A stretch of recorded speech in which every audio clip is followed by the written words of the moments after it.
Hello guys, welcome back to the channel R study Adda. Guys, आज हम start करने वाले हैं विदाई संभाषण चैप्टर को। गाइस, इस चैप्टर के राइटर हैं आपके बाल मुकुंद गुप्ता जी, और इस चैप्टर में आपको वायसराय कर्जन के शासन में हम इंडियंस की क्या स्थिति थी उसके बारे में बताया गया है।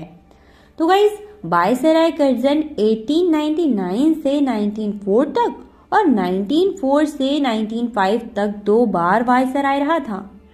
और इस चैप्टर में शिव शंभू के चिट्ठों का भी अंश आपको देखने को मिल जाएगा। आपको पता है, जब कर्जन का शासनकाल था तो डेवलपमेंट बहुत तेजी से हुआ था, बट नए नए आयोग बनाए गए थे, नई नई चीजें आई थी, बट उन सबका उद्देश्य क्या था? गोरों का वर्चस्व स्थापित करना, मतलब अंग्रेजों का वर्चस्व स्थापित करना। इस देश के जितने भी संसाधन थे वो सारे अंग्रेजों के हित में काम करें, उनके लिए काम करें। कर्जन ने हर तरह से कोशिश कर ली थी कि अंग्रेजों का वर्चस्व स्थापित हो जाए। वो सरकारी निरंकुशता का पक्षधर था, लिहाजा उसने क्या किया? प्रेस की स्वतंत्रता पर प्रतिबंध लगा दिया। अब भाई, जब प्रेस कुछ छापेगा ही नहीं तो दुनिया को पता कैसे चलेगा? अब हुआ क्या? कौशल में मनपसंद अंग्रेज सदस्य नियुक्त करने के मुद्दे पर उन्हें देश विदेश दोनों जगह पर नीचा दिखाई दिया। ठीक है, अब उन्होंने क्या किया?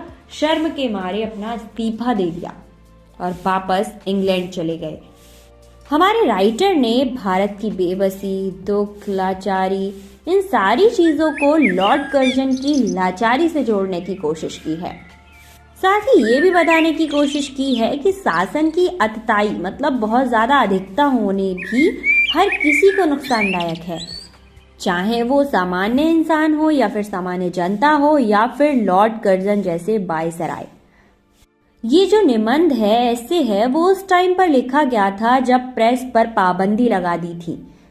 ऐसी सिचुएशन में विनोद प्रियता, चुलबुलपन, सादगी, नवीन भाषा प्रयोग और रवानगी के साथ साथ एक साहसिक गत का नमूना है।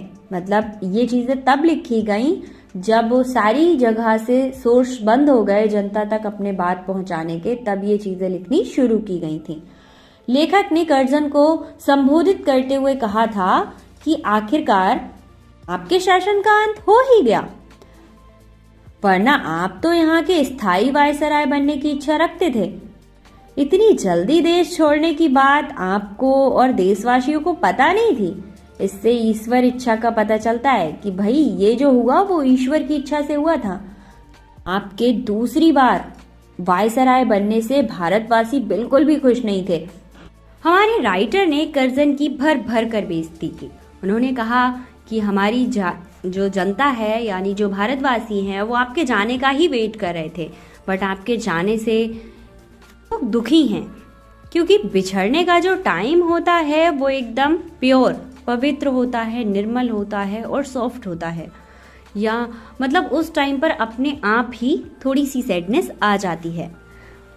और हमारे इंडिया में तो पशु पक्षी जो होते हैं, जितने भी एनिमल्स होते हैं, वो भी विदाई के टाइम पर सैड हो जाते हैं। आपको पता है, शिव शंभू की 2 गायें थीं। दोनों गाय में से एक जो गाय थी उसमें ज्यादा पावर थी, मतलब वो ज्यादा शक्तिशाली थी, तो वो हमेशा कमजोर गाय को टक्कर मारती रहती थी। एक दिन जो बलशाली वाली गाय थी उसको पुरोहितों को दान दे दिया गया, पर पता नहीं क्यों उसके जाने से भी कमजोर गाय खुश नहीं हुई थी।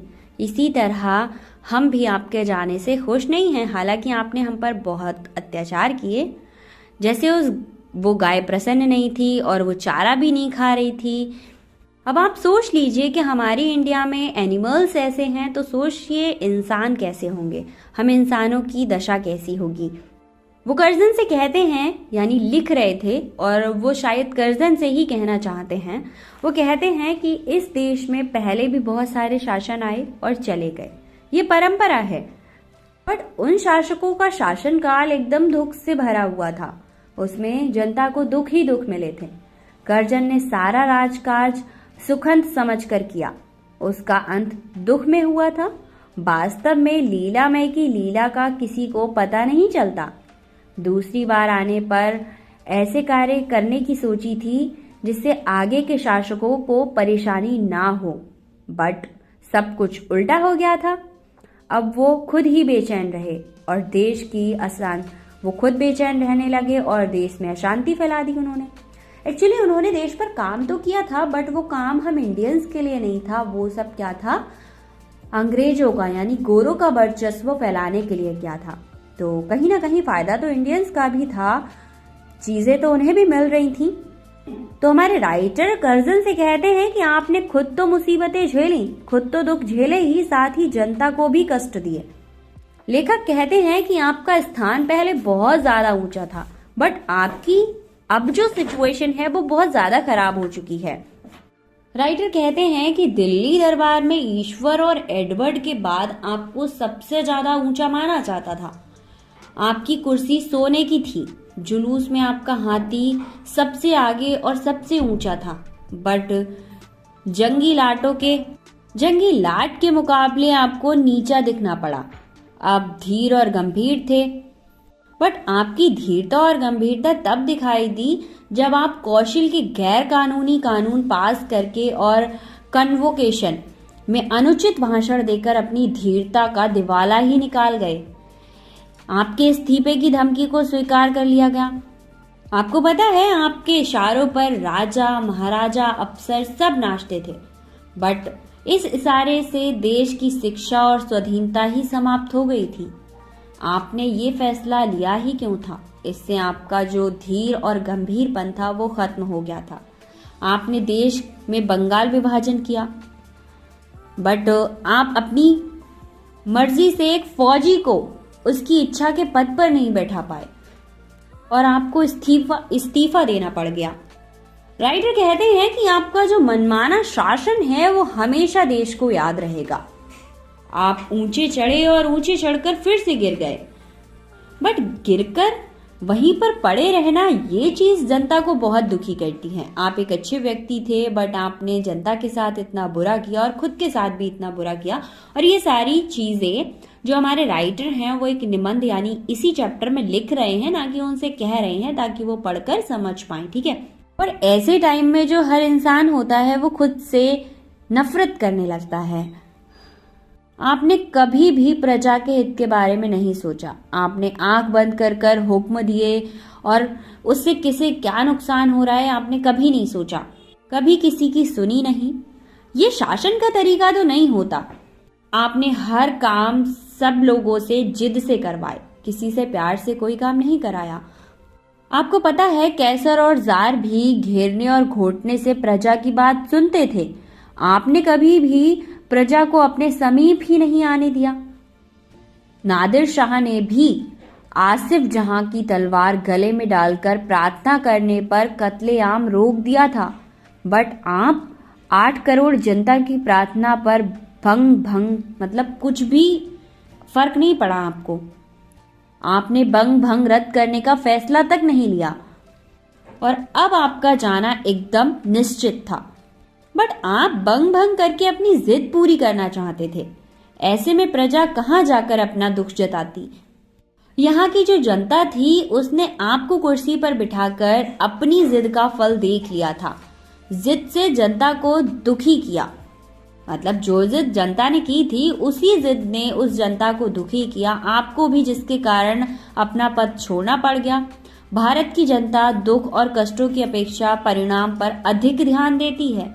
वो ये नहीं देखती कि हमें दुख मिल रहे हैं या कष्ट मिल रहे हैं, वो ये देखती है कि परिणाम क्या हो रहा है। वो जानती है कि संसार में सब चीजों का अंत होता है। उन्हें गॉड पर विश्वास है। वो दुख सहकर भी पराधीनता का कष्ट झेल रहे हैं। आप ऐसी जनता की श्रद्धा भक्ति से नहीं जीत सकते। कर्जन कभी भी अनपढ़ जनता का नाम नहीं लेता था। ये जो जनता है वो नर सुल्तान नाम के राजकुमार के गीत गाती है। ये राजकुमार संकट में नरवरगढ़ नामक स्थान पर कई साल रहा। उसकी चौकीदारी से लेकर ऊंचे पद तक के सारे काम किए थे उसने। जाते समय उसने नगर का अभिवादन किया था कि यहाँ की जनता भूमि का असहन नहीं चुका सकता। मतलब उसने कहा था कि यहाँ की भूमि का, यहाँ के लोगों का, यहाँ की जनता का वो एहसान नहीं चुका सकता है। अगर उससे सेवा में कोई भी भूल हुई हो तो उसे प्रसन्न होकर जाने की इजाजत दे दी जाए। बस वो ये चाहता था कि उसने जितने भी काम किए थे उसके बदले में उसे जनता जाने की इजाजत दे दे। और आज भी लोग उसे याद करते हैं। आप इस देश के पढ़े लिखे लोगों को देख नहीं सकते। हमारे राइटर कर्जन से कहते हैं कि राजकुमार की तरह आपका विदाई संभाषण भी ऐसा हो सकता था। मतलब अगर आप जा रहे थे तो आपको भी लोग सम्मान दे सकते थे, जिससे आप अपने स्वार्थी स्वभाव व धूर्तता का उल्लेख करें और भारत को भोली जनता के प्रति कृतज्ञ व्यक्त करें। इस लाइन को सिंपल वे में बताती हूँ कि जैसे राजकुमार का सम्मान हुआ था, वैसे ही भारत की जनता आपको सम्मान सहित वापस भेज सकती थी। बट आप जब जा रहे हैं, फिर भी भारत की जनता में इतना प्रेम है कि फिर भी वो आपको जाने से दुखी है। और अगर आप अपने जाने पर 2 लाइन व्यक्त करेंगे तो इस देश की जनता फिर से कहेगी, तू फिर उठे और प्राचीन गौरव और यश को फिर से प्राप्त कर। मेरे बाद आने वाले तेरे गौरव को समझे। आपकी इस बात पर देश पिछले कार्यों को भूल सकता है, परंतु आप में इतनी उदारता है ही नहीं। मतलब अगर आप अपनी गलती एक्सेप्ट कर लें कि हाँ मैंने ये गलती की है, तो इस देश की जनता इतनी भोली है कि वो आपको माफ करके आपको आशीर्वाद दे देगी। बट आप इतने महान हैं नहीं। तो ये जो स्टोरी है वो केवल और केवल कर्जन पर इल्जाम लगाती हुई है और दिखा रही है कि भाई आपने ये किया। आप चाहें तो लास्ट में आप जाते टाइम माफी मांगकर इस जनता का प्यार प्राप्त कर सकते हैं। आई होप आपको चैप्टर समझ आया होगा। मिलते हैं नेक्स्ट वीडियो में। Thank you so much.